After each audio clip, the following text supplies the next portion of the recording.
it's just so miserable when she just can't communicate it. She just feels awful. And the other night we had to do the rectal thermometer. That's like Nicole's thing. I have never done it. It's awful. I've never rectal. All right. Yeah. That's Yeah. Nicole's so thing. condescending. That's a pretty weird- That's really, She loves she really it. gets off on that. Um, That's her thing. Yeah, you're right. It's ridiculous. Only a guy could say that about his wife, that's her thing, is using a rectal thermometer on a baby. well, have you guys seen the? Are we recording yet? Are we recording? Have you seen the Windy? Do you know the Windy? I've never rectal. Do you need me to say that in camera? You look at the camera. Whoa. I've never rectaled. I'm not comfortable rectaling. That's Sounds like a Mormon. Yeah, like a Mormon How- person. Wait, now I can't do that. You could use mine, Kate My and friend Kevin. used to do an impression of his mom, who's in the same book club with my mom, getting fucked like really hard by his stepdad. And he's like, I feel so guilty when I do this, but it's so funny. Was he a comic? No, he was just a friend of mine. He's one of the funniest people I've ever met, but he's just like a regular dude.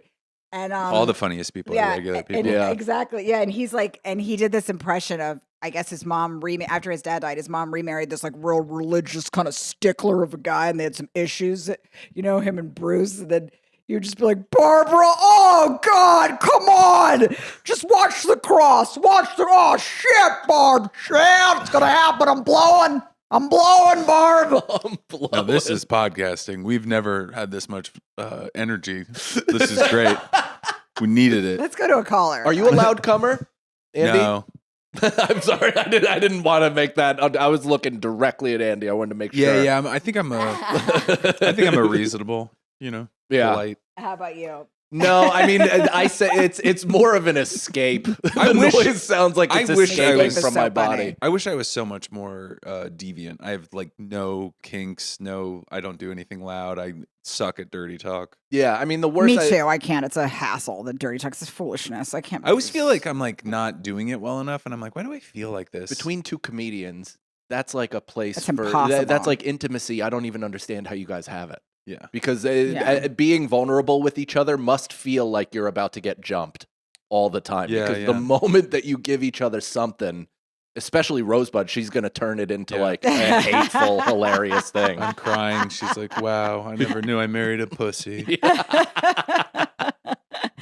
Yeah, I can't at all. I'm worthless. Absolutely worthless. I Um, had a joke about it because I said I used to hear my mom's voice when I was trying to say stuff. But Oh, yeah. Like, I just- could see you accidentally going because you when I slip hear into your her mom's listening voice. to me, like Mhm. really, Oh, Rachel, wow. like, ram me harder. Is that what the girls say at school? My goodness. But yeah, I just would hear her just being disgusted. you Yeah. know? I mean, this is a bit I do, but I love that that's kind of like Jewish Catholic guilt, though. Like, I know Jewish guilt is its it's a own lot thing, of crossover but in between my Jews and mind, Catholics. that related to like God.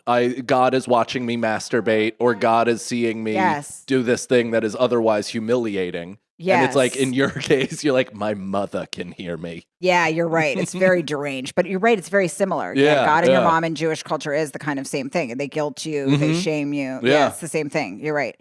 But also, I feel like but I know that I'm not. This is how much I know how bad I am in bed. Like, no one's ever been able to make eye contact with me and be like, "You're the best I've ever had." Like, no one's bothered to tell me that lie.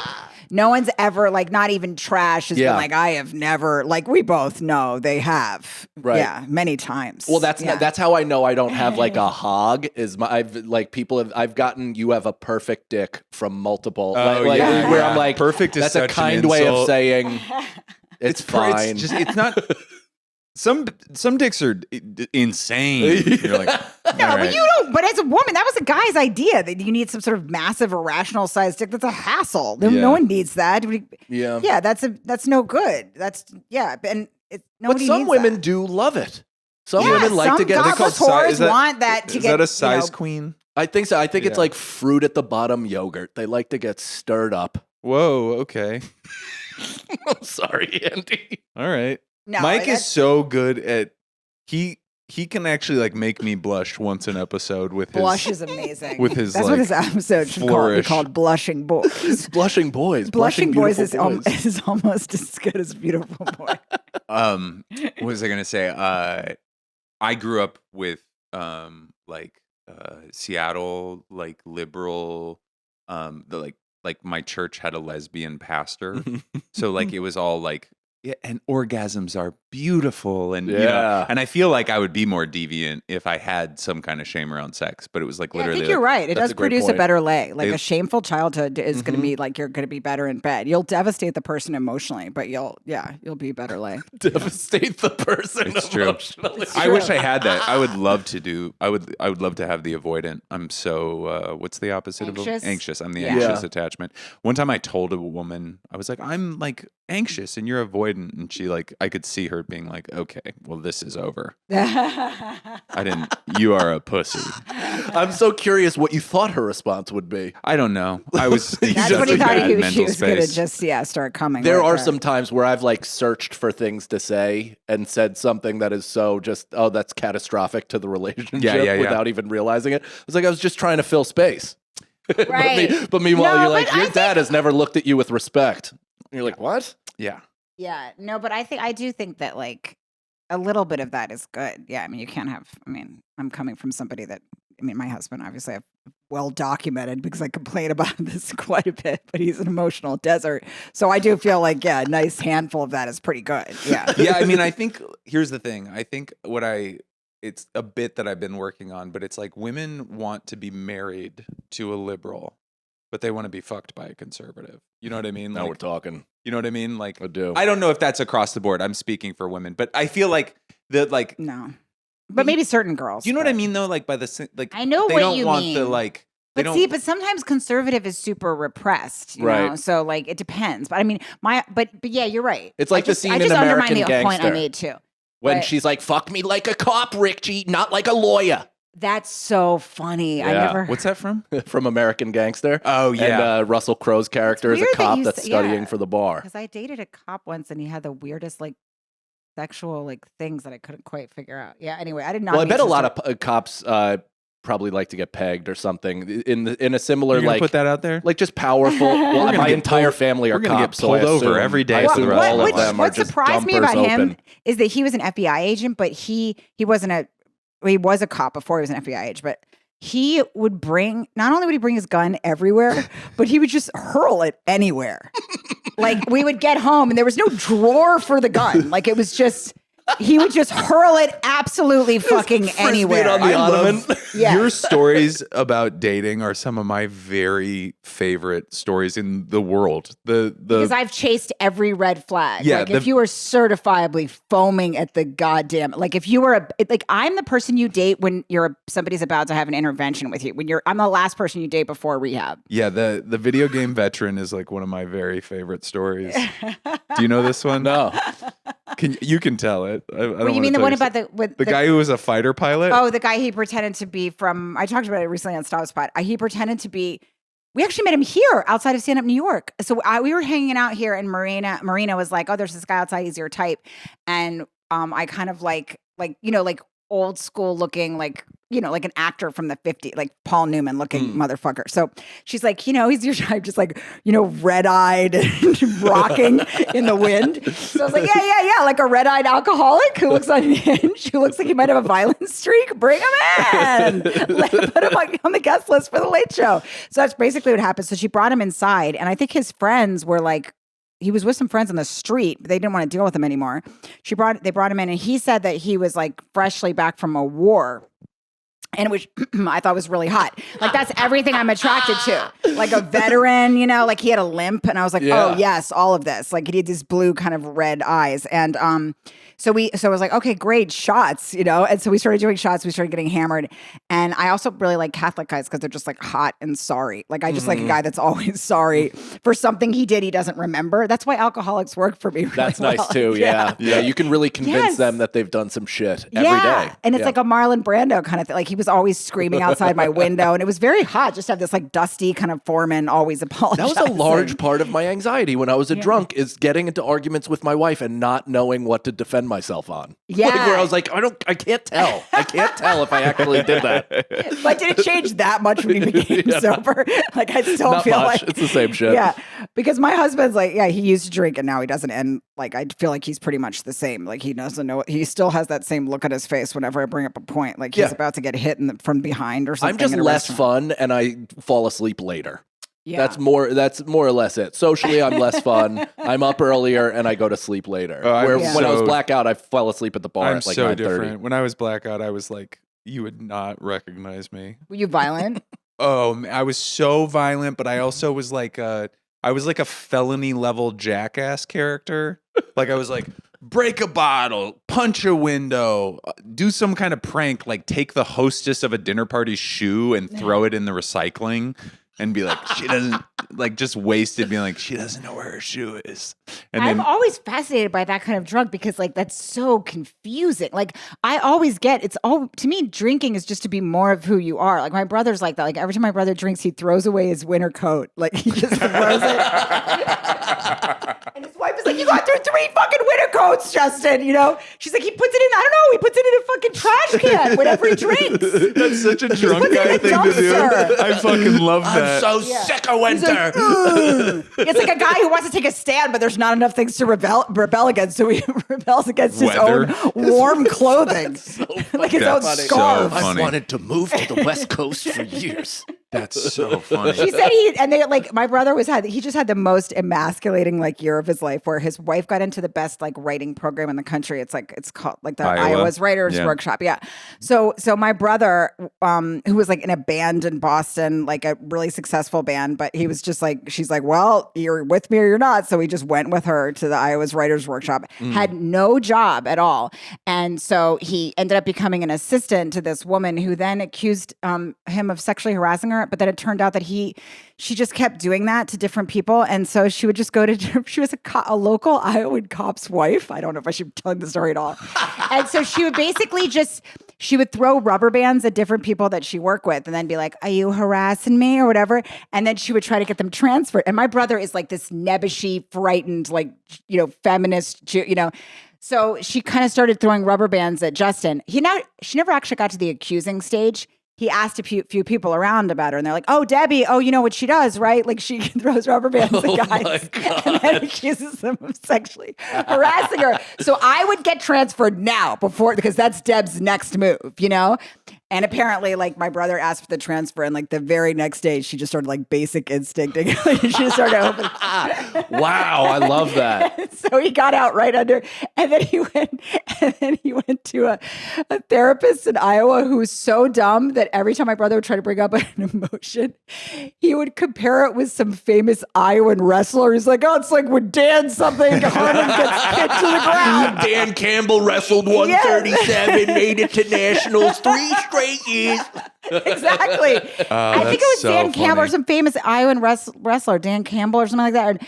And so he said it was a giant poster of him above Justin's head, but he was so violently lonely. He was like, I'll take it. I'll take this guy that all he talks about is getting out of like half Nelsons. I've been to a bad therapist before just out of necessity. Yeah. Yeah, he's just like, well, when you get pinned down, you got another case of the blues, do you, Justin? You know, both shoulders hit the mat and then you're out, I guess. And then he gave my brother his cell phone number and just would text him like wrestling analogies to keep him pepped up throughout the day. My brother is like, I'm drinking till I black out and I'm clinically depressed. Like, I don't need to know how to get out of a half Nelson. Yeah, you gotta take your depression and pin it, you know? How do you not drink yourself in that situation, like living in Iowa, not having a job, and just being alone, no friends, no connections, and being like a male secretary? Truly, yeah. Well, I think that's like part of when you first have a kid is, you know, for one side of the relationship or both, you just are so isolated. Mm-hmm. You know what I mean? Yeah, like you just fucking like, you're just like, I can't go outside because the other one of us will be mad at the other person. So you're just like for enjoying sunshine. Yeah, you like are like, I have a show. They're like, yeah, have fun at your show. I was like just rocking in a window. Yeah, at the beginning. Yeah, because you can't rocking in a window. But, yeah. How long did it take you to feel normal? Well, I was like, we had her during COVID, so she's, you know, May 2020, and he was like on the job. So it was a fucking crazy thing. I was just like twitching. By the end of my pregnancy, I was living with a fucking like fireman with like, you know, who just like punches a microwave when he's angry, you know? So I needed to be like with friends, like people that would like address my emotions. He kept talking about the baby, like I wasn't like I wasn't taking it seriously, which is something he told me many times while you were pregnant? Late stages of my pregnancy. He's like, we got to start taking this seriously. We got to start taking this.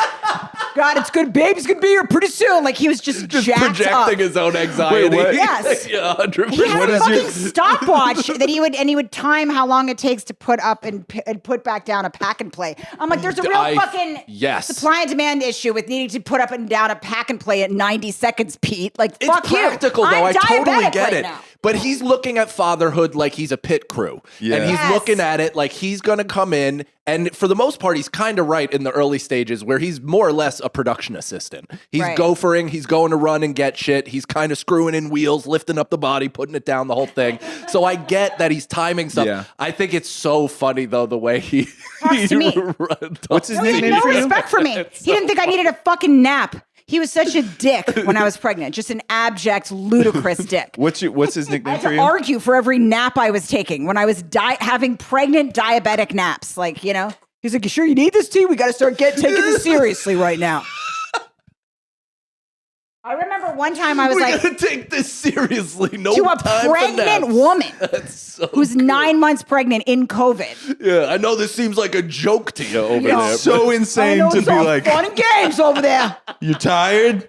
Well, you got to take this more seriously. More serious? I'm like, I'm growing. What are you eating? Your child. There will be no rest for the weary when the baby is here. He's like, it's not going to be like that pretty soon. I'm like, get the fuck out of my face forever. What have I done to myself? So fucking funny. No, he was a ludicrous asshole. Like he just didn't, he literally didn't even understand. My husband is like so dumb emotionally that I have to like make an entire case for why I might need like a hug. Like he was, like I was like, I remember once saying like, cause it was, you know, we didn't know what was going on during COVID. He's the opposite of like a hypochondriac. Like you know, like when my daughter, he would give her like a carrot when she was like 4 months old. I'm like, she can't eat carrots. He's like, I know infant CPR. I'm like, you're not supposed to test it out of your own baby, you moron. She can't eat carrots. That's all there is like to it. Like a raw carrot? Yeah. Like that's like, insane. I'm training her. I'm like, there's nothing to teach her yet. Here comes a Richie. Yeah, and he's like, I know infant CPR. Don't worry about it. I'm like, no. I think I'm similar in that, but it's like more of an autistic kind of like Rosebud will be like upset about something and I'll be like, wow, that sucks. And she's like, no, the thing is you hug me and then you come over and console me. But it's not, I'm never like defensive or like. I get mad. So sometimes I get too angry on behalf of my wife. Like when she recites me an injustice from her life, I'll get revved up and start like hyperbolically describing the violence I want to impart on That's who what my dream wronged her. I think she gets bummed out. She's like, "What are you doing?" And I'm like, my God. I'm imagining murdering." I think I'm afraid enemy. that I'm gonna like hug Rosebud and she's gonna be like, "Don't touch me, pussy." She gives you a hard shove in the chest. That tracks. Chest shove. I'm like, "Oh Jesus, I'm sorry." No, I mean I would die for either of those scenarios. No, he's just he literally doesn't give a fuck. What's his nickname for you? Big guy. That's why I named him Special Big Guy. Oh, that's right. He calls me Big Guy. That's so fucking funny. And he acts like I'm being weird about it. Like I would get out of your head about it. He's evolved quite a bit, right? No, not he's not quit drinking. Much. A little bit. Yeah, I mean, like he's like, yeah. I mean, I did this to myself. Like, I mean, I zoomed through every. You've given yourself a psychological Rubik's cube to play with for the rest of your life. You know, it makes sense. My dad is like the Jewish equivalent of my husband. Like he's like a. You know, never said I love you, like flicks his own head. He's just more out of like neuroses. Yeah. He's just as frazzled. But all of this sounds neurotic. Like all of what you're describing is it is neurotic. It's just packaged in an alpha. Yeah, it's which is rare. Yeah. No, you're absolutely right. Yeah, because he's like his side of the bed, like his nightstand looks like a gay serial killer's nightstand, and my nightstand looks like I was just freshly murdered. Like I was like it looks like Gene Hackman's nightstand right now or something. Yeah, I can't stand like it's gotta be its fucking place. I clean up everything. I mean, Rosebud does cleaning stuff, but like she can like leave a dish. I'll lose my fucking mind if like the sink's full. Yeah, I've had to break my wife like she's like a prize horse. When it comes to like any cleanliness, she's so Italian and so OCD about like everything being in its place, all the dishes done at all times, everything's got to be pristine, that just the simple act of me being myself and not living that way at all has forced her to like challenge her entire way of life. And wow. I give her so much credit for being able to break herself of the expectations. I've also come across the aisle quite a bit, but it is like, that's a major thing for all couples, because the first thing that I didn't realize that, anytime she was like, can you do the dishes? I heard my mother. Yeah, I didn't realize that. And then the first therapist was like, you're reacting to this like she's your mother telling you what to do. And I was like, yeah, that's my husband forever. I know you're messy because you have this size purse. That's a crazy sleeping bag. Yeah, that's true. That size purse is like, I bet I can find really old things in there. But that's a down jacket. I would pay you like $500 to not open my purse. Like you can't look inside there. Like it's so rancid and just appalling. It's like it's appalling. Like you'll be like, you're not a woman. You guys will just puke. You'll both just puke simultaneously. Yeah, like I'm not a woman. There's a gourd at the bottom. It's like an art project on the way over Halloween. Here. I was getting rid of stuff because I was like, oh my God, I shouldn't have this in my purse. Like I had to get, my daughter keeps like scratching herself, so I got her dandruff shampoo, and then I just had it in my purse. I'm like, you can't go around with dandruff shampoo in your purse. Nobody's gonna believe this. For your toddler. I feel like your purse is like the Fantastic Beasts like bag or whatever. Like I could open so it. Many like vitamins in there on the bottom. It would be an abandoned CVS. Mary Poppins takes out a hat rack. No, yeah, it's disgusting. Actually, the first time I spent the night at his house, I was like leaving the house, and I go, and then I remember that he's again very anal. So he came outside and he had like this kind of foul sort of pile, which is what everybody does with me. Whenever I leave someplace, they're like, is this yours? And they just have this fucking slovenly nest of things, like the most gangrenous items. Like, is this? Yes. And so I was just like trying so hard to pretend I was somebody that I in no way was. And then he just was like, is this yours? And he just like, you could tell he just wanted the fuck out of his house, And I was like, oh, this guy's never calling me. Great. And he just hands me the longest Goodwill receipt you've ever seen in your life. Like it was like a telenovela on a Goodwill receipt. And he hands me that. And I had to wear pantyhose for like an audition, which is just such an elder, not sexy item. And just these long kind of wrapped like fucking nylons that look like they'd be. It was nylons in a receipt? Nylons wrapped around a Goodwill receipt. Like, and by the way, I didn't fuck him that night. So he was probably on his way back to go beat off. And then he was like, never mind. She wore somebody else's old pantyhose. Yeah, like he was definitely He had to put that together, right? He had to have thought you bought the pantyhose at Goodwill and then wore it on the That's date. Probably what he thought. I believe you guys made it this far. That's amazing. He goes, and then we were like leaving, and so like because we hadn't had sex, like nothing really happened. We just like made out and passed out. We were both pretty drunk, and so when I turned around, I was like to try to kind of like make him think that I might put out in the future and that I wouldn't just leave him with a throbbing semi next time. I was like, I turned around and I go, I thought I'd compose like a hot sentence, but it was just the least sexy thing I could have ever created in my life. I was like, I'll wear better panties next time. It's just like, you want it to be sexy, like it has some ingredients of something to be hot, but it just together, it just sounds like you wore like dirty underwear. He's like, okay. Sorry, I had tacos for lunch, so I'll wear better. Less panties next time. Like it's just like nothing in it. It doesn't have any sexy word, but it should. Like one of them should. It should amount to something. Gets it panties there. Is kind of a sexy word. Panties is good, but I'll wear better panties next time. It's almost like something you'd write in somebody's yearbook or something. It's the better like, before panties. I'll catch you next summer with some better panties. Better panties. It's just that the clunk between it. Yeah, like it kind of seems like something like it has some of the words like that a teacher might write like when she corrects your homework. Yeah, it's like it's not quite hot enough. Yeah, something's missing. It's like and he kind of looked at me like that when I said it. Like he's like, I should have something to grab onto here, but I don't. AI dirty talk. Yeah. Like, I'm like, I'll wear better panties next time, and I said it like that, like not in a hot voice, because I didn't believe in it. So I was like, I'll wear. I didn't believe in it. I was like, I'll wear better panties next time, and he goes.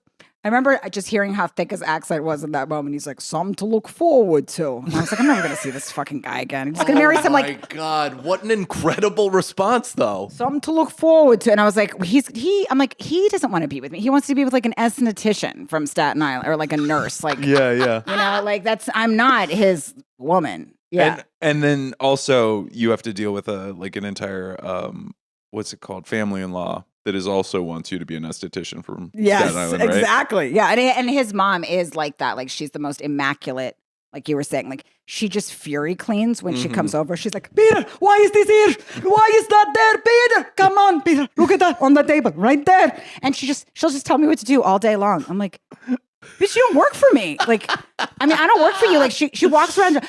Rachel, please, on the table right there. You want to get that? I'll take care of Frankie right now, and then you can clean the rest of the kitchen and get. I was like, I wasn't going to do any of that. I was just going to sit in this chair. You're assuming that I want to do any of this. It's so funny that you're from like what, Silver Spring?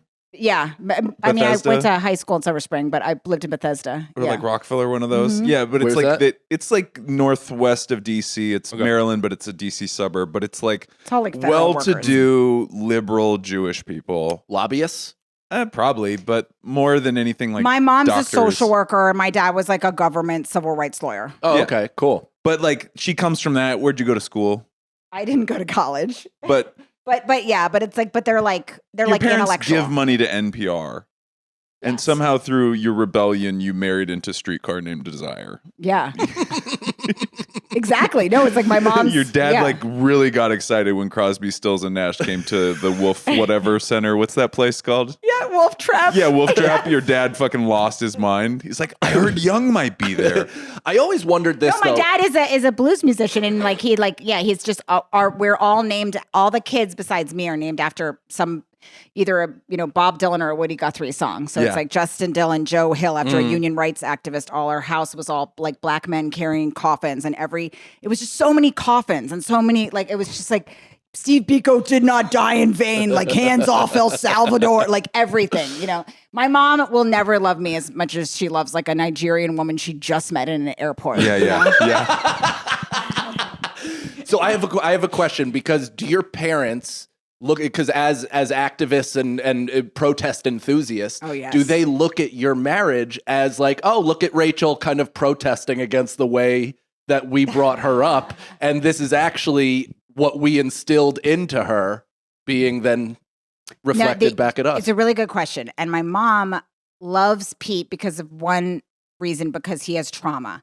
So he's got trauma. He's a fireman, so she loves it, so he could do no wrong. Plus, he has a Latin American mom. So my mom, when she talks to Maria, like her inner monologue, like I talk about this on stage, but her inner monologue is like, I'm talking to a Colombian woman. Like she's doing, it doesn't matter if she voted for Trump. My mom's still doing like a racist Latin jig of delight in her mind. Did she pull out the enye, your mom?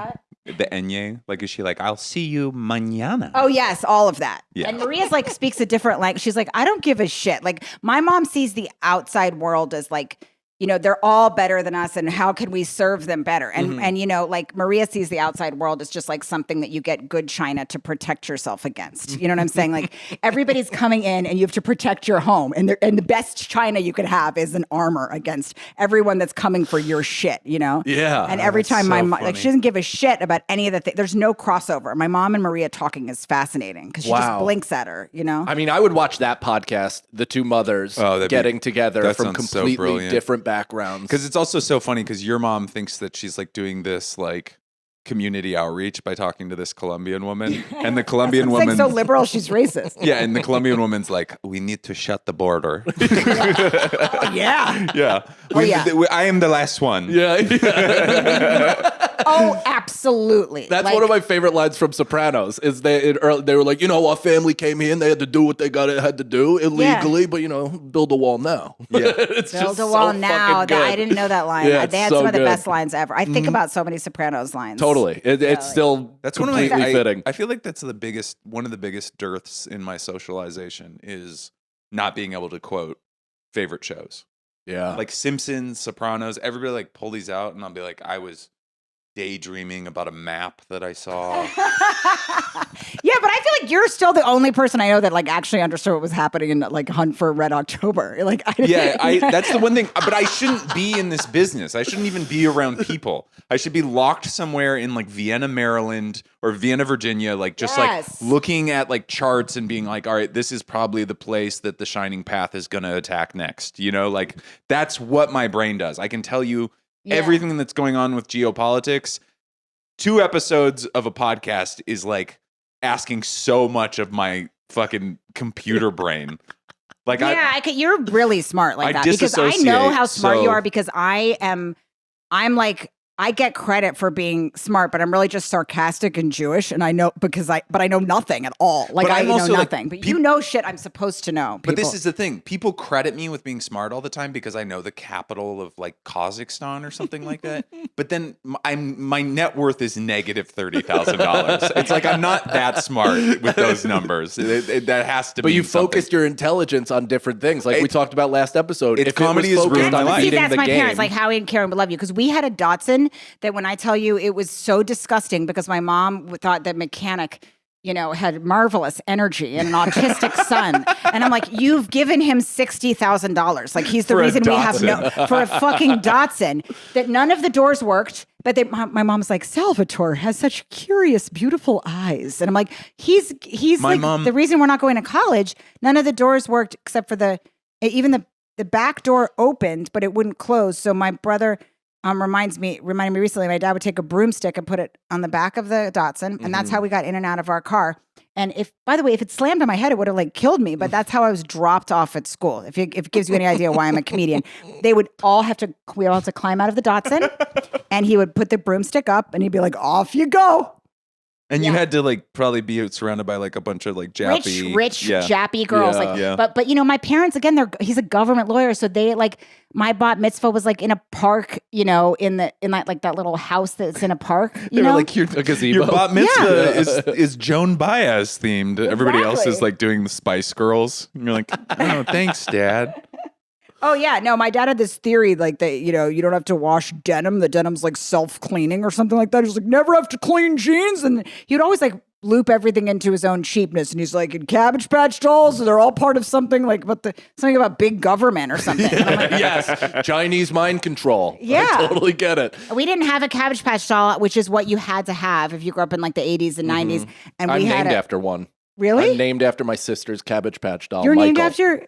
Really? Yeah, what happened? They were going to name me Demetrius. That was the That's other. Another that was really you saved, or you would have been basketball version of you if you would have gotten Demetrius. Demetrius is kind of a hot name. But Demetrius Cannon, though, I don't look like that. Wait, you would have such a tight chin strap beard. Oh my god! I'd have both ears pierced, and your Percocet addiction would be up through the roof. I would drive a Golf Turbo. You would work at a gym. 100%. Yeah. You would have had like a questionable age girlfriend for a long time. Yeah, I would have been in community college as a 25-year-old going to a high school to pick up my girlfriend. Yeah. That's a Demetrius right there. Now we're talking. A white Demetrius? Oh. A white Demetrius is rough. Yeah, and then my parents were like, any final thoughts? And my sister Jessica was like, what about Michael? And they're like, that is way more normal. This is like, let's do that. Named you after a Cabbage Patch doll. After a Cabbage Patch doll. That's cute. That's kind of cute that they let her name you, though. Yeah, I mean, I named my first son after a 1986 BMX biking movie. Really? Yeah. That's pretty fun. Yeah, Crew. CRU, lead character in the movie Rad. Everybody who is familiar with me has heard this, but I threw it out as a joke because I thought my wife's family is like made out of velour. So I assumed they would like ask for, collageno ragu or some bullshit. Collageno ragu is amazing. But I said Crew, and her young cousins were like, Crew, baby Crew, we love it. And they just ran with it. I love it. I really like that name. Yeah, Crew. That's kind of cool. Yeah. I want to go back because my mom is like a liberal Seattle woman, but like a depressive, like a pessimistic version of your mom. Mm-hmm. So it's the same reverence with the liberal reverence for like, I went to the most wonderful Filipino restaurant, or anybody she talks to, Ethel, who I work with, she's Laotian. Like that puts the spice on it. My mom's the same way. Then she tells you she's dying, whoever the person is. Yes. That's my mom. No, they're the same brand. It's so... we call it pain chambering because she pain chambers people and talks about somebody, a person third removed suffering. So, but she sneaks in there, right? She sneaks it in there, and we call it pain chambering because she relates everything back to like, again, some Nigerian woman she met in an airport. I'm like, what does this woman's colon cancer have to do with me? Yeah. So, and Pete can't be pain chambered. That's like the one thing that he doesn't want to be. Oh, that's amazing. He's impervious. So mom's always trying to pain. No, he doesn't want to be. No, he runs from it. Oh, okay. But he doesn't want to be pain chambered, so he's always running from my mom, who's always trying to pain chamber him. And it's like he won't. My husband is like, because he's so repressed, like he has no emotional notes. Like he's never going to leave a party and be like, I felt like this when you did this. He's just going to punch a wall later that week or whatever. But like, that's the one thing he was able to articulate that he has had no note for me ever. I just know that he punches a wall and I did something like 9 days ago. Yeah. There's just dents and things that I'm like, I'm in trouble again. Yeah. I just know when he's choking me that I must just set up like a punching wall for like a special kid. This is where we punch, Pete. This is this wall. It's a sensory room, but it's a punching wall for Italians. That's actually really smart. It's like an SNL sketch. Get your it's a wall that you build. Cologno, what was that name again? You just said that was one of the funniest names. Cologno Room. Oh, Cologno Ragu. That's so funny. The name of the room. Just go into the ragu room. Go into the ragu room. Punch your walls. He's got to go into the punching room for a couple of hours. Yeah, that's Italian VR. They just my actually mom punch a wall. Pain chambered me my entire life, and she still does it to this day. And I don't know how I still fall for it because she calls me, and this is literally the conversation. Do you remember that woman that I worked with back in at Swedish? The Hawaiian woman. Well, her and her husband, they bought the most beautiful house on Kauai, and it was down on the beach, and they had a farm, and they just the dream home, and they were living up there. And her husband, he tripped on some kind of spade and fell into a wood chipper, and as she was driving, every story, I love it so much. And they would fucking have a field day. They would just queer off all day long. Yeah, and she and then it would be like somehow heightened. She'd be like, and she was driving to the hospital to take what was left of his corpse to the morgue when somebody noticed that she had a melanoma on her. And I'm just sitting there like, the whole time trying to be like, not. I don't know, not think about suicide. No, that's every conversation with my mom. They would love each other so much. And Pete can't be pain chambered. He's like, because it's like, he's literally trying not to think about somebody he saw die on the train tracks. And that's all my mom wants to talk about. Yeah. So a fireman doesn't want to be pain chambered. Yeah, because he's seen real shit. So my mom, by the way, all she wants to do is hear what Pete's seen. And he's never going to tell her, funny. So she's always like, he's always like, they're in this cat and mouse game where he's like, sees a whisk of her Navajo cape and he runs to the next room. He's like, your mom pain chambered me for like 20 minutes in the kitchen. What the fuck, Because she loves to talk about this neighbor that went into a diabetic coma. And Pete, literally, he's a fireman. They respond to people in diabetic comas and he's like, Cameron, that's what happens when you're in diabetic comas. Come on. Like, he's like, I'm not doing this with you, I have to read you this text I got from my mom. I can't believe it's real. First of all, she's always doing some kind of social action thing like outside. She always has a fucking poster and then relates everything. What is your mom in your phone? But I actually texted it back to, I think she's just as mom right now, but there should be a lot of other things. Mine is, my dad is in as Kevin Cannon with the no sign. Really? Both my parents are in there as their name. Nice. Yeah, it's a very liberal Seattle thing. I have Rosebud in my phone as Rosebud Kevin Baker, and I don't know why. It was from the first ever Skankfest, and I think I told her that she reminds me of my dad, so that's why she reminds a lot of people of their dads. Yeah, my mom, I'll just be like, how are you? And she'll tell me about a long story about the neighbor's sickness or people I don't know. And usually has to have like a black name in it. She'll be like, did I tell you Malia? She just wants to say Malia because her fucking friend is like, has a daughter named Malia. She just wants to talk about this person because she's black. I don't know her. Did I tell you that Malia's daughter had to have an ear operation? Both parents are frazzled and underslept, but doing pretty well. That was my mom's answer to how are you? How are you? She told me she just wanted to say Malia and tell me about this ear procedure. My mom doesn't have quite the ethnic thing, but she has the desire. My mom was a recovery room nurse for 50 years in the same room. Wow. And her whole currency is taking care of people. Yeah. In exchange for their love. It's a very clear, like, I'm going to dote on you. And the second I'm done, I expect chores, service, whatever like that. But my mom, one time my mom said this on the phone. She called and she was getting ready to go off and she goes, what was that horrible thing I was going to tell you? Like, she didn't even realize that was like her. She's been talking about this neighbor who's been dying of alcoholic dementia for like 3 years. Alcoholic dementia? Yeah, she's like too young. The two of them would have a field day. My mom's completely obsessed with the neighbor's cancer, and her favorite story is like, she's like, and then he said, Karen, I think I have colon cancer. And I said, fuck, Derek, I can't deal with this shit. And I punched him in the arm. And I'm like, can you think of a more evil thing to do when somebody tells you have cancer? And that's her cool story where she goes, and I punched him right in the arm. And I said, fuck, Derek. That's her sassy story. I'm like, that's abusive. Like, he should block you. But she thinks she kind of rocked it out with Derek when he told her about her cancer. Do you ever catch yourself? The worst part about it is I catch myself doing it, which is like I came in here and trauma dumped on you guys a little bit. I think we all do that every week. Yeah. My friend is going through like I found out on Saturday I have a friend who has like awful cancer. Yeah. And it was just like the second I got in, I couldn't wait to tell them about it. It was like exciting news.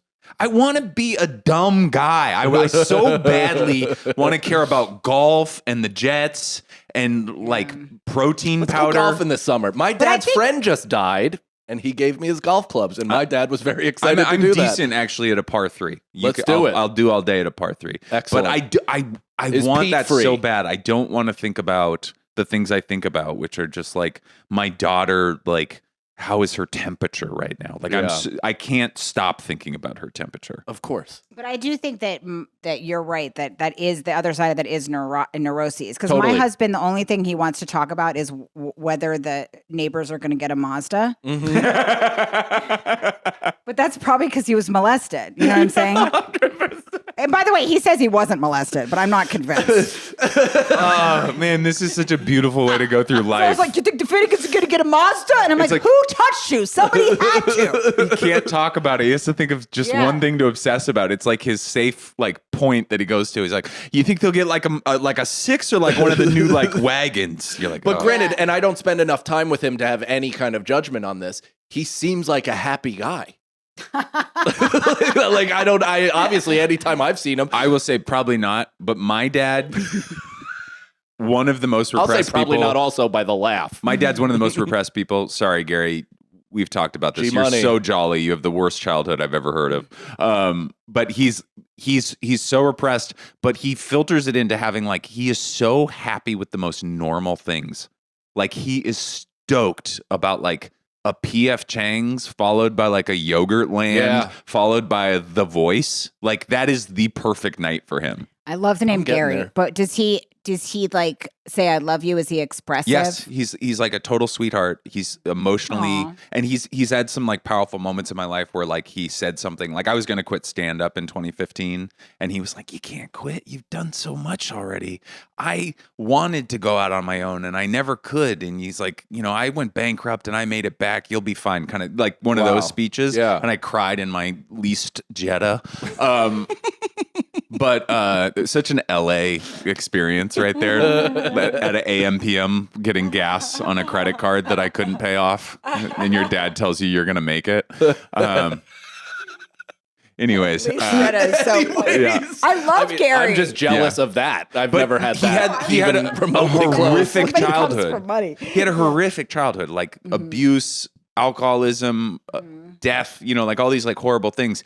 And he never talked about it. He never, like, he kind of alluded to it when we like turned 20. Did he go to like therapy or like no? Interesting. No. But he doesn't.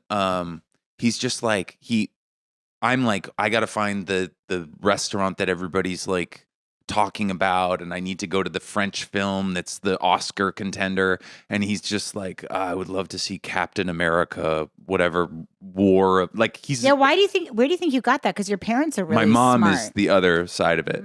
Interesting. Yeah. And your parents seem like super smart. So is that why you got into like the French films and all the obscure? Where did you get all your obscure knowledge? My mom was like very much like the film and restaurants and like that's her other currency is like I'll be like, Mom, I'm really depressed. I can't find work and I'm kind of like I think Rosie's starting to resent me for not making money and she'll be like, there is a restaurant in Ballard that does Scandinavian boards. And you're like, all right, well, that wasn't what I needed to hear.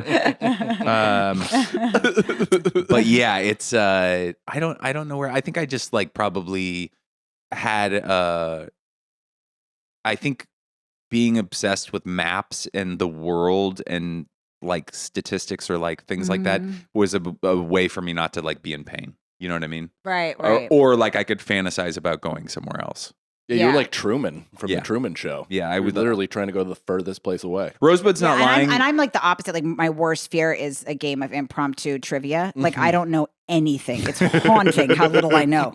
Like, and whenever they like some clip goes viral of like some bimbo that like, you know, didn't answer the question right, like on the Miss America pageant, like that blonde. I'm like, I relate so much to her. Yeah, because that would happen to me. Because when somebody asks me a question, especially because I failed out of school, like my mind just closes like a box. And I probably don't know it anyway. But on top of it, I have that. So like we just went to go see this, like my friend, my friend out for his birthday, a friend of mine got like these tables of like these magicians that come to your table and they sit with you and they do these magic tricks. And I was just praying that one of them wouldn't ask me a question. You're like, Harrison? Yeah.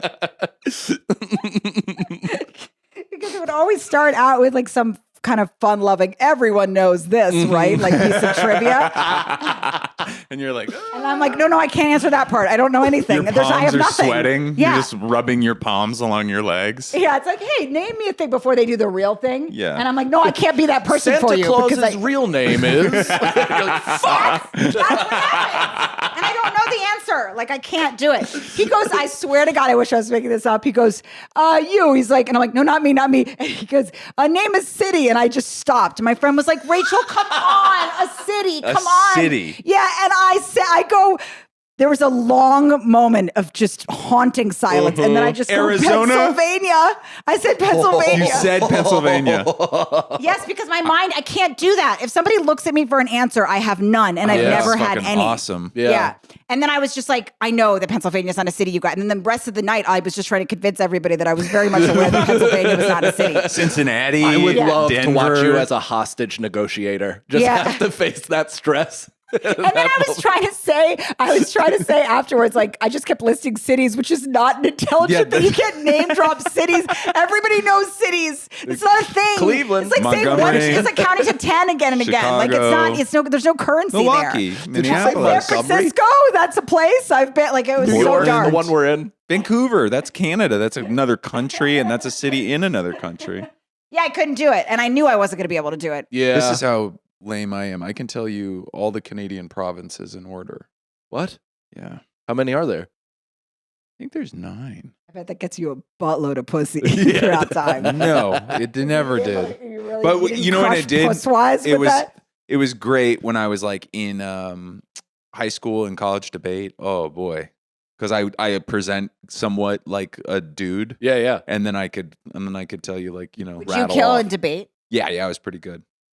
That's such a great. If I had any kind of early information that I wanted to be a comedian, I would have taken debate simply for how it teaches you to present ideas. But I still wasn't like. That's why Roy Wood Jr. is so good at stand up, and his like whole background is debate. Yeah, it's. Oh, I didn't know but that. also his Roy's dad so his dad's a famous radio presenter, so he had that too. But he's like so brilliant tackling both sides and he's just great zeroing in on an argument. I'm good at arguing about politics. I did not learn how to make them funny all the time. That's one problem that's come up a couple times in my career. What do you always have funny lines. What are you talking about? I'm just good at arguing things that just happened. Oh, like just taking apart who's in the right or wrong. Yeah, and my wife has told me, she's like, you're the biggest nightmare to argue. Oh, because I also, like, with my anger comes more articulation. Like, I get really articulate the angrier I get. So it doesn't the argument will never stop until either we both give up or it's at least acknowledged that I had a pretty good point. Yeah, you have to. They have to agree. It's like, even if it's wrong, you have to know the way I got there is pretty creative. I probably shouldn't like speak out of class because it's unfair. She can't defend herself. But Rosebud came from a family of high-powered lawyers, so she's literally like, her mentality is like, I'm not going to admit, I would never admit that fault because then I lose the case. She's Al Pacino and Devil's Advocate. So she'll fucking gaslight me. She'll be like, no. What you said earlier meant this. Don't. And I'm just like, Jesus fucking That Christ. does work because guys just get fatigued. They just nap. Yeah, it's a war of attrition. Which honestly, it comes out in the math because I feel like Pete naps anyway. If I'm ever sad, he falls asleep. I nap. That's what happens. Like if I've ever cried, that make him snore like a baby. Like if I'm just like, I feel a little bit, fast asleep. Oh, I wish I had that too. That's a good one. Nothing puts him to sleep like some kind of trauma that I've experienced. It's also a bummer because like I should have some like softy profession. I mean, I'm a stand-up obviously, but like, for the longest time I had to like support myself, but I didn't. This is what I'm talking about, how I'm not smart. I never knew how to like write a resume or like network in like a capacity. Right. And so I always had to do manual labor jobs. So it's like always me being. I was going to say like, cause you seem like if you're that smart and you're like, it's baffling to me because people keep on telling me I'm smart and I'm like, I don't think you guys are right because I No, what you lack is just confidence. I'm also spreading it like you don't believe wildfire. that you are on some level. Yeah. Because you have everything you need. I believe that. I 100% believe that, but I keep on ending up in the scenarios where I'm like lifting boxes with a guy who like just got out of jail, and I'm like, we have the same job? Like, how did we get the same job? I tried like pretty hard. I went to therapy and AA. I was always jealous of my friend because he was really smart like you, but he always worked at like Verizon or something. But he's just like a brilliant guy, but he just would always end up being like driving. He was like a driver's ed instructor or something. I'm like, but like, didn't you go to grad school? Yeah. But he told me that he worked with Verizon with these guys that were some of the dumbest men he'd ever met in his life. And one of the guys that he worked with at Verizon, they had an argument about a globe because he said he didn't believe in them. He's like, I don't know about that shit, Yeah, and he was like, no, you can't, like, it's not a believe in thing. He was just like, bring it in, let's see, Yeah. They've never traversed the globe. Yeah. I know that there's 2 mile high ice walls. Right? 100%. Yeah, I hosted a podcast with those people. Yeah, like that's everybody that works in my husband's firehouse. But then he brought a globe. Imagine just this gaggle of morons that were working at Verizon, like fixing some broad's phone, and they were outside of the truck. And then he's like, I brought a globe or whatever, and he like brought it out of his backpack, and then he was like, he shows it to this guy, and he's like, so what do you think? It just kind of was like determined not to let go of his point. He goes, nah, I heard there was supposed to be stuff on there we haven't discovered yet. I don't see nothing. I don't see nothing we haven't discovered yet. It's the best sentence in the world because you can't argue with that. There's nothing on there we haven't discovered yet. I love that. I mean, just the idea like a circle. Where would it be? Undiscovered stuff would be notated. A question mark in the middle of the ocean. They think it's bigger. That's the funny thing is the flat earthers think that. Well, no, they think this is an ice tray, and we are currently in a thawed cube, and on the other side of one of the ridges or any of the ridges could be an identical society of living beings. Is it like a deity's ice tray? I don't know. I'm not sure. Like it's like a giant's ice tray. I don't know if he was even as smart as a flat earther. Oh yeah, we could probably bleep his name because that is his real name. I think I don't even know that because that would assume that he would have a concept about what he was saying. I just think I think that he just didn't believe in what was presented to him. Yeah, I don't know if he even thought that the Earth was flat necessarily, but because the thing about thinking that there should be stuff on there that's not discovered, I don't know if that falls into the same umbrella of dumb. I don't know. You guys tell me, actually. I don't. I'm so impressed by that. Like that's kind of everything that's happening wrong with our society now. Is that like you present facts to people and they're like, no, actually, this whole thing I made up to serve my ideas is what's real. I just love it because it's like so many meatheads like you're talking about where it's like these guys who are like, they should just be like firefighting and being, but then they come up with like J.R. Tolkien, like well, because it's nothing but new religion. Yeah. So all Flat Earth is also like a communal atmosphere where they go to talk and meet up with like-minded people that believe that we are the center of the universe. We are not small insignificant beings on a rock hurtling through an infinite abyss. We are actually what was created by God and in God's image. Like it's more or less a religious it's like thing. Like it's a whole belief system that informs the rest of their lives. But don't you think there's also a gaggle of guys mixed in there that are just dumb? Yes. I mean, I think that's also it's more maybe just like they want to be with each other to not feel bad about being dumb. Totally. Yeah. I mean, and here's the thing.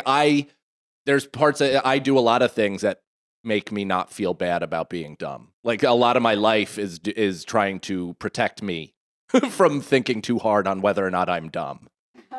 You know what I mean? Yes. No, I mean, because I feel like it's happened to me many times that I'm in a group of people that are actually smart, and I start a story and they tell me what I'm trying to say. Ooh. It happened to me. That's happened to me a lot. Like I was like working on this pilot, and like we ended up going out with these guys. The showrunner was a producer on The Daily Show, and then we went out with a bunch of those Daily Show guys that are, you know, pretty smart.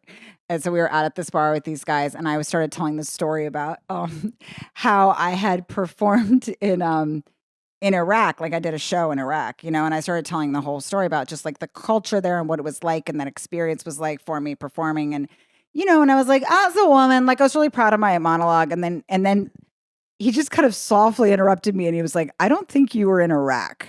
And I was like, where was I? Because I knew that he would know.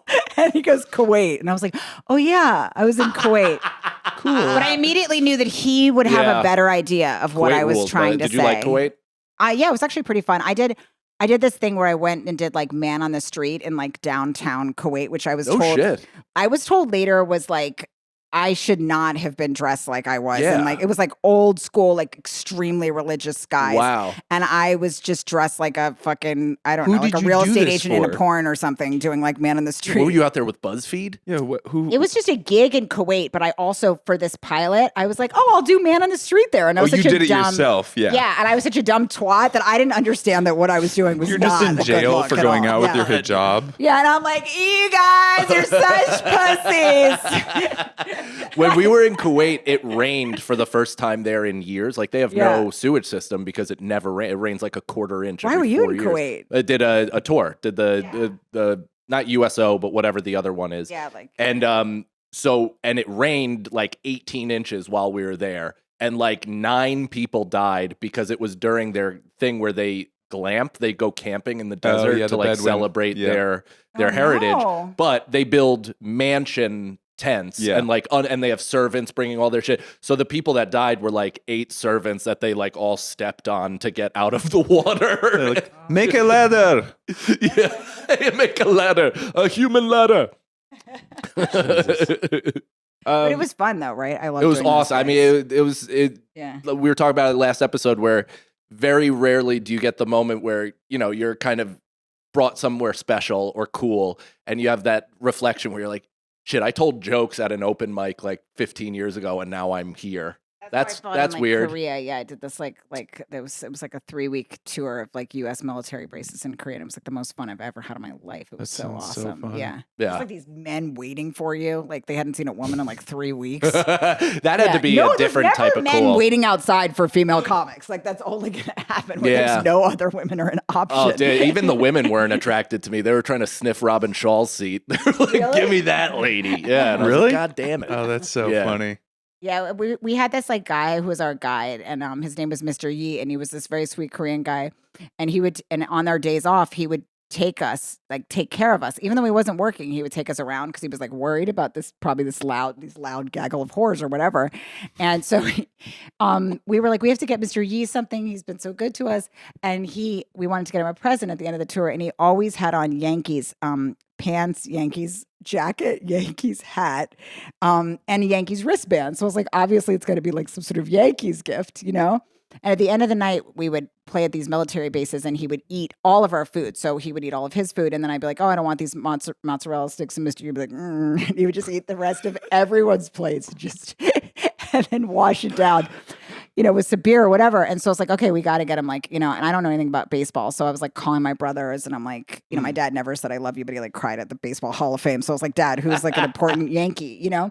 And so that's the only time I ever saw him shed a tear. Dropped my brother off at college, nothing. Baseball Hall of Fame. He's like, Cal ripped It's like Dad, Rudy's dad. This is the most beautiful sight these eyes will ever see. Yes, completely. And so then I, at the end of the thing, I was like, oh, okay, I'll go find. Finally, we decided once Mr. Yi was drunk that night, I would get some intel about what his favorite Yankee was. So I go up to Mr. Yi and I'm like, so who do you like in the Yankees, Mr. Yi? And he goes, I don't care Yankee too much. And I was like, what do you mean you're wearing a Yankees hat, 2 wristbands? And like he had like a Yankees windbreaker on at all times. And he's like, oh no, my wife get me. And I was like, that's amazing. Like his wife just decks him out in like an entire Yankees. I mean, like, I couldn't name a player. He looked like he worked for the Yankees.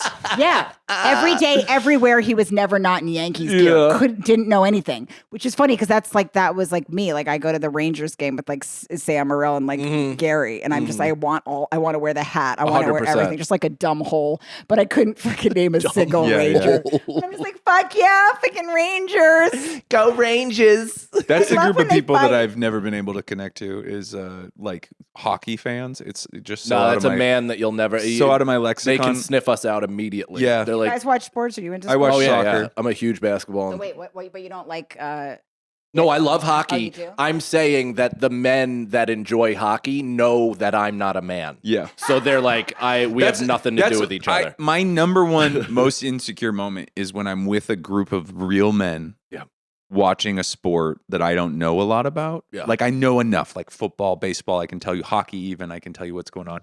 But like I don't know the terms for like whatever the equivalent of a safety is. Right, or something like that. Right. And I always feel like a spy behind German lines, and I'm gonna like say the wrong man dialogue. You know, that's like a joke. You had to say that just I know it's like so terrifying. Like and it happens all the time. I'll be like, what does that guy do on the team? And they all look at me like, if we were cavemen, we would kill you right now because you would slow us down. Lord of the Flies, Piggy's head on a pike. Yeah, we would have to kill you for this. That's how I felt at Coots in Alaska, walking around that place. Every dude looked like fucking Llewellyn from No Country fucking for Old Alaska Men. is scary. Alaska is a place that feels like you could. I don't like the people in Alaska. And there's like not any women there either. It's like 3 broad. Like every fat chick in Alaska is married up. Every chick in Alaska is like, I dare you to rape me. Yeah. I dare you. You're right. Yeah. It's those guys are fucking. It was the most terrifying place. I almost got like a guy like tried to like drink me, like get me drunk so he could like take me into his trailer in like rural Alaska. Is this when you were drinking still? Yeah, I was 18. And what happened? Like on a night like that, what's gonna happen? Are you gonna punch something? Are you gonna be like? No, I was in a good mood, like, and I somehow didn't black out. It was amazing because he was really going for it, and he was like an older, creepy gay guy in the middle of this small town in Alaska. Wow. And no one would hear was your like, screams. He was just like passing me drink after drink, and my buddy was with me. And luckily, I think what he was giving us was kind of making me sick. Mm-hmm. And it was like, like a sweet liquor, like a SoCo or something. Did you know that he was trying to? I kind of pieced it together. I was like a little bit like, why is this guy like so interested in hanging out at 4:30 in the morning? But the problem with Alaska is it's also bright. It's daylight, so you don't even know how late it is. Oh, God. And when you would wake up from like a night like that where you were drinking, like, okay, so that wasn't as crazy, but another night where you'd. Oh, man. So many nights I woke up and it was like literally like, oh, what? Oh, fuck. What did I do? What did I do? Was like the first thing. Mm-hmm. So like, or like I'd wake up and I would just kind of be sitting there and then somebody would walk by me, like a roommate, and they'd be like. It's like, it's Memento with bad breath. Yeah. Like you wake up every morning. Did you ever wake up covered in your own barf? All the time. I pissed the bed all the time. Dude, I woke up on my 21st birthday, the morning of. My shin was covered in blood. I had fresh laundry at my feet, covered in my own vomit, and like I had 28 marks for shots on my arm. And I found out that I had 21 shots of SoCo in my room. Did like 4 lines of time-released Adderall. Went out to Kelly's, this bar that had sawdust as the floor. They served me a triple of Goldschlager, lit it on fire. I blew it all over the bar. I blew it out, and it went all over the bar on fire. They poured me another one.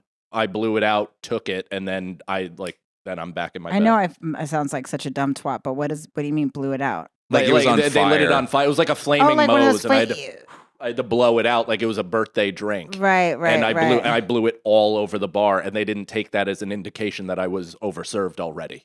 Those college bars. Overserved is such a gallant term for shithouse might die shortly. But what about the lines on your arm? Like, what do you mean? Each did you do that for your 21st where you do tallies? So you're supposed to do 21 shots on your 21st birthday. I've never heard about this. You're supposed to is great. Like it was as if the Lord wrote that rule. I was so and lucky not your throbbing alcoholic friends. Is that not like a? This is not sure a normal. I'm no, sure that it's is like normal. A drinking okay, thing. It wasn't my experience. I mean, I definitely like had things where we like tried to drink the most. Yeah, but it wasn't quite, because everybody was like trying to get into like a school on the common application. You ever do lines of time-released Adderall? No, I never did lines of anything. Beads. So we were trying to like smash it with the card, but it wasn't working. So I was just ripping beads into my brain. And how many like inner, like did you, I mean, I'm sure you both have separate answers for this, but like, did you know, were you fully aware that you were like a throbbing alcoholic, or did you think like, oh, I'll get it right this time? Like it's just got to tweak. It's just no shots. Yes. Or whatever. Yeah. I mean, there was a lot of that. And then there was like definitely like a thing about like being a bohemian kind of like right. I remember the writer, he wrote Affliction. He wrote a couple other things. I can't think of his name right now. Very prolific writer, but he would talk about being kind of like the lush. And I thought I was going to be like a drunk kind of artist type, except I made no art. I just was drunk. Yeah, I was very much trying to be. And then when I quit drinking and I just smoked weed all day, I smoked spliffs like morning to night. I thought that it was like somehow very interesting that I was on drugs and everybody else was just doing life. Yes, like, that makes sense. But did you have a lot of people confronting you about like these crazy situations? Alcohol, yes. If you have a problem with weed, nobody will ever tell you anything. Nobody will ever be like, "Hey, you got to slow down." Because no, in fact, they'll yell at you if you say you have an issue. Yeah, with it. Like I mean, especially if you're friends with Feeney. I've heard Sagalo. Both me and Sagalo have tried to explain why we no longer drink, and it gets like totally lost. Similarly, but I knew that it only towards the end did I know that I was like a perilous alcoholic that needed to stop. But I also didn't know that until after I stopped, because I stopped because my wife got pregnant. What I don't understand is like, I didn't even do it in like, I knew I needed to, but that was the catalyst that like I needed a reason. Would you promise people that you would and not? Or No, nobody. I would just like, I would go. I'm trying to have the insight into all the drunks that I dated that would just be like, you know. He's from Rockland County. They don't do that up there. What do you mean? Do what? Confront you about your drinking? No, me and my 100% get you to stop. Only lately, like only now. I was the first of my friends to get and not sober to stop drinking. I think I have one other friend. The majority of them could use it, could stop, but right. So nobody was going to say that to you. No, we also had a ton of our friends die, and the way that we dealt with that was to competitively drink through that and use substances. So that was like not only a coping mechanism, but it was a point of pride of how hard we went, because we would go places, to bars, to Log Bay Day in Lake George, and become like what we thought were like an iconic group of drinkers at that party. Yeah. But meanwhile, we were just we were a loud problem. Iconic group of drinkers, and very much like the other drunk, 100% like everybody else. Yeah. But I thought because we were just like so loud and just drinking and getting people into it, and we'd start chants and people were fired up, that it was just like, this is the light. I'm meant to be an alcoholic cheerleader at events. Right. Mine is almost, I'm almost like the Van Wilder. Let's get this fucking party started. I liked Tucker Max when I first started comedy. Yeah. I thought that was going to be a part of my life where I would be the alcohol. That was a big part of our generation, like being like Van Wilders and those kind of things, which I guess is based off Bert. Sure. Yeah. But like that idea that you were going to be, and I think this went into my fantasy about who I was that I was such an interesting drunk. It was so interesting that I am drunk, like, and I don't care. I'm doing all this horrible shit at your house and trying to fuck your sister, but it's very interesting, right? That I'm so drunk. I have to put a stop on this because I have to go release. What do you have to promote? I am. Well, watch my special, Big Guy on Netflix. It's killer. It's so fucking funny. It's called Big Guy. It's streaming right now. And then I'm going to be in Dallas next week. And just go to Punch Up Live, and all my dates are there, or Rachel-Feinstein.com. And I'm going to be hurling myself to a lot of cities soon. Rachel is so funny. Go watch her special and go see her on the road. Yeah. I love your stand-up. Thank you so much. My wife gets mad how much I say it. So, could you please My wife understands. I will be at the Creek in the Cave in Austin on the 27th of March, the 28th and 29th at the Riot in Houston, and Dallas Comedy Club April 18th and 19th, and then a bunch of other shit that's coming up, so just look at the calendar. April 4th, I'm in Detroit, Michigan at the Comedy Bar, Detroit. April 5th, I'm in Pittsburgh at Low Lev Beer. April 17th, Point Pleasant. Then I'm in Toronto, if they let me. Back at Uncasville Comics Comedy Club, and all over MikeCannonComedy.com. And watch my special, Traumatized Animal, out there on YouTube.